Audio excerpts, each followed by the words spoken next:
Assalamualaikum semua. Apa khabar? Semoga semua dilimpahi rahmat dan kesihatan yang baik. Amin. Okeylah, untuk resepi hari ni simple je. Kita akan buat kuih bahulu. Kuih tradisional tapi diberi sentuhan moden. Sebab kita hanya akan gunakan blender dan pembakar roti je. Jadi buat mereka yang di bandar tapi mengidam nak makan bahulu, lepas ni buat sendiri je. Asalkan ada blender dan bread toaster.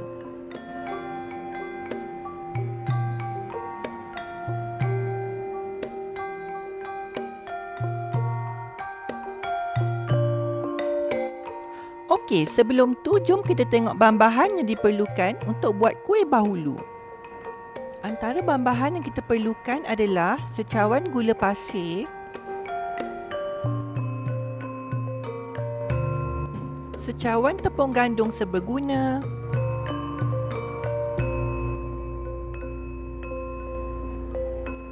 dan yang terakhir adalah 3 biji telur.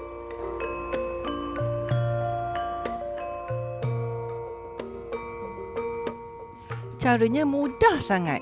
Masukkan kesemua bahan ke dalam pengisar, kemudian kisar sehingga kesemua bahan sebati dan adunan menjadi sedikit kembang. Jika suka, boleh juga taruhkan sedikit esen vanila atau perisa pandan. Kemudian, sapukan pembakar roti dengan sedikit minyak supaya nanti bahulu tak melekat di permukaan pembakar roti. Seterusnya, masukkan adunan tepung ke dalam acuan pembakar roti.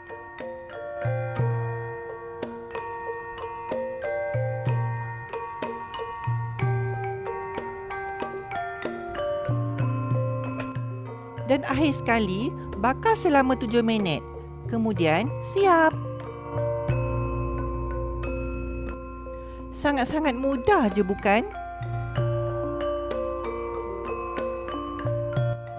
Jika anda suka, boleh juga taruhkan sedikit pewarna dalam bacuhan tepung tadi.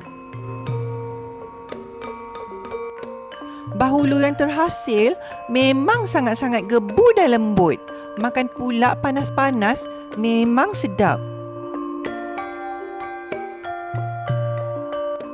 Baiklah, buat mereka yang berminat mengetahui kos yang diperlukan, jom kita ke segmen kos.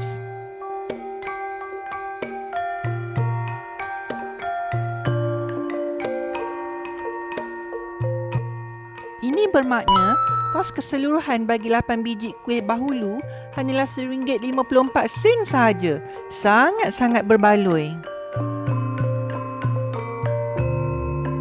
Jika anda sukakan video di channel ini, jangan lupa untuk tekan subscribe, like dan share agar lebih ramai rakan-rakan anda dapat berkongsi ilmu yang telah diberikan.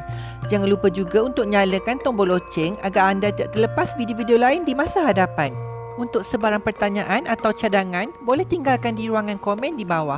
Semoga kita berjumpa lagi di video seterusnya. Don't forget to subscribe.